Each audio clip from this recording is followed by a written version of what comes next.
আমি তো নামাজ রে নামাজ বলি না, জানি না ওলামা আমার বিরুদ্ধে কি বলে আল্লাহই জানে। আমি তো নামাজ রে নামাজ বলি না, নামাজ এটা বাহানা, এটা হলো ভালোবাসার বিকাশ। ভালোবাসা আমাদের নবীর জির দিলের ব্যথার বিকাশ। যখন 5 ওয়াক্ত নামাজ করে দিয়েছেন 50 থেকে 5-এ, তো মুসা আলাইহিস সালাম বলতেছিল 5 ওয়াক্ত উম্মত পড়বে না, যান কমায়া নিয়ে আসেন, আমি 2 ওয়াক্ত পড়াইতে পারি না, আপনি 5 ওয়াক্ত কোত্থেকে পড়াবেন। তো আমাদের নবীজি বলতেছিল এখন আর যাইতে মন চায় না, লজ্জা লাগে, কিন্তু ভিতরে আগুন জ্বলতেছিল, উম্মত যদি না পড়ে তো আমি মুখ দেখাবো, তো দেখাবো কি করে।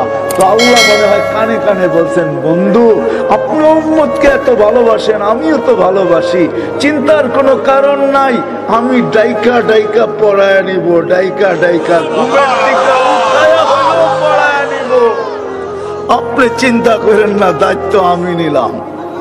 আর আমার মনে হয় নামাজের জন্য না, হয় উম্মতের পরে তো উম্মতই নাই, ঠিক না? এই নবীর পরে তো নবী নাই, ঠিক না? উম্মতের পরে কি নাই? উম্মত নাই। নবীর পরে নবী নাই। এর চেয়ে বড় মাহবুব আল্লাহর কাছে কেউ নাই, ঠিক না? হ্যাঁ, আল্লাহ নামাজ পড়তে পড়াইতে নামাজের জন্য ডাকে না, আল্লাহ মনে হয় কথা বলার জন্য ডাকে, নামাজের জন্য না। আলী রাদিয়াল্লাহু তাআলা আনহু বলেন, মুসাল্লি ইউনাজি রব্বা, রাতটা কাইটা গেলে মনে হয় সুবে সাদেক হইতে দেরি, আল্লাহ ডাকতে দেরি করে না, পুরা রাত্রটা কাটায় দিলি, তোর সাথে কথা হইল না, একটু জলদি উঠায় না, আমার লগে একটু কথা বল না। আবার দুপুর হইলে বলে, কই সকালে কথা বললি, দুপুর হয়ে গেল এখনো কথা হইল না, একটু ছুটে আয় না, আমার লগে একটু কথা বল না। আবার যখন আসর হয়ে যায় তখন বলে, বেলাটা ঢইলা গেল, আমার সাথে কথা হইল না, কোন দুপুরে বলছো, এখন বিকাল হয়ে গেছে, আয় না একটু কথা বল না।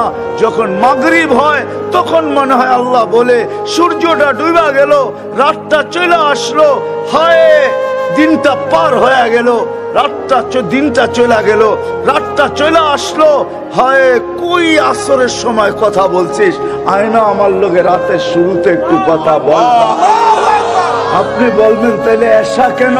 আমার মন বলে এশারের সময় মনে হয় এই জন্যই ডাকে। তো তুই তো ঘুমায়া যাবি, সকালে উঠবি কি উঠবি না তাও তো জানি না, উঠাইলে উঠবি নাইলে তো উঠবি না, এখন তো ঘুমাইতে চলে যাবি, আয় না সর্বশেষ আমার লোক একটু কথা বলা। আল্লাহ মনে হয় কথা বলার জন্য ডাকে, আল্লাহ কথা বলার জন্য ডাকে, আল্লাহ নামাজের জন্য ডাকে না। নামাজটা তো বাহানা, আমরা জানি না আমাকে নামাজ কিরকম। 1 মিনিটের বেশি 1 রাকাত পড়তে কারো লাগে না, আমারও লাগে না। কি লাগে? রাগ হয়ে গেলেন? বলবো পাগড়ি সাগরি যতই থাকুক, ঠিক না? আজ পর্যন্ত কোন আলেমের কাছে যে সূরা ফাতিহা সত্যায়িত করি নাই। কয়জন করছি বলেন? যে আলেমের কাছে যে বলছি আমার সূরা ফাতিহা সত্য কিনা, সহি কিনা, আপনি লেখা দিবেন কাগজে, মুখে না, মুখেরটা মানবো না, লেখা দেন যে আমার সূরা ফাতিহা সহি। যদি জিজ্ঞেস করে এত জোরাজুরি করেন কেন, বলে কাজ আছে, কালকে যখন মারা যাব এই কাগজ নিয়ে যাব সাথে কাফনের ভিতরে। আল্লাহ যদি জিজ্ঞাসা করে সূরা ফাতিহা সহি হয় নাই, তো কাগজ বাইর করে দেখায় দিব, এই যে দেখেন আপনার আলেম সহি লেখা সিগনেচার করে দিছে। ধরেন তো, আরে ধরেন, আমারে ধরেন না। কয়জন আছে এখানে সূরা ফাতিহা আলেমদের কাছে যে সহি করছি, সত্যায়িত করছি? হাত তো উঠাইতে পারলেন না। নামাজের জন্য ডাকে না, সবচেয়ে বড় আদর্শ, নামাজ ছাড়বো না, ঠিক আছে তো? ওয়াদা? হ্যাঁ, আমি তো নামাজ রে নামাজ বলি না, জানি না ওলামা আমার বিরুদ্ধে কি বলে আল্লাহই জানে। আমি তো নামাজ রে নামাজ বলি না, নামাজ এটা বাহানা, এটা হলো ভালোবাসার বিকাশ। ভালোবাসা আমাদের নবীর জির দিলের ব্যথার বিকাশ।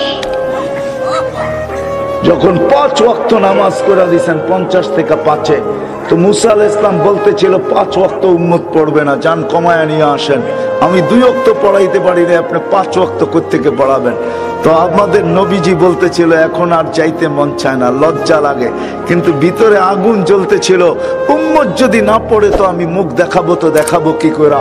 তো আল্লাহ মনে হয় কানে কানে বলছেন, বন্ধু আপনি উম্মতকে এত ভালোবাসেন, আমিও তো ভালোবাসি, চিন্তার কোনো কারণ নাই, আমি ডাইকা ডাইকা পড়ায় নিব, ডাইকা ডাইকা ঘুমের টিকা উঠায়া হলেও পড়ায় নিব, আপনি চিন্তা করেন না, দায়িত্ব আমি নিলাম। আর আমার মনে হয় নামাজের জন্য না, হয় উম্মতের পরে তো উম্মতই নাই, ঠিক না? এই নবীর পরে তো নবীই নাই, ঠিক না? উম্মতের পরে কি নাই? উম্মত নাই। নবীর পরে নবী নাই। এর চেয়ে বড় মাহবুব আল্লাহর কাছে কেউ নাই, ঠিক না? হ্যাঁ, আল্লাহ নামাজ পড়তে পড়াইতে নামাজের জন্য ডাকে না, আল্লাহ মনে হয় কথা বলার জন্য ডাকে, নামাজের জন্য না। আলী রাদিয়াল্লাহু তাআলা আনহু বলেন, মুসাল্লি ইউনাজি রব্বা, রাতটা কাইটা গেলে মনে হয় সুবে সাদেক হইতে দেরি, আল্লাহ ডাকতে দেরি করে না, পুরা রাত্রটা কাটায় দিলি, তোর সাথে কথা হইল না, একটু জলদি উঠায় না, আমার লগে একটু কথা বল না। আবার দুপুর হইলে বলে, কই সকালে কথা বললি, দুপুর হয়ে গেল এখনো কথা হইল না, একটু ছুটে আয় না, আমার লগে একটু কথা বল না। আবার যখন আসর হয়ে যায় তখন বলে, বেলাটা ঢইলা গেল, আমার সাথে কথা হইল না, কোন দুপুরে বলছো, এখন বিকাল হয়ে গেছে, আয় না একটু কথা বল না। যখন মাগরিব হয় তখন মনে হয় আল্লাহ বলে, সূর্যটা ডুবা গেল, রাতটা চলে আসলো, হায় দিনটা পার হয়ে গেল, রাতটা দিনটা চলে গেল, রাতটা চলে আসলো, হায়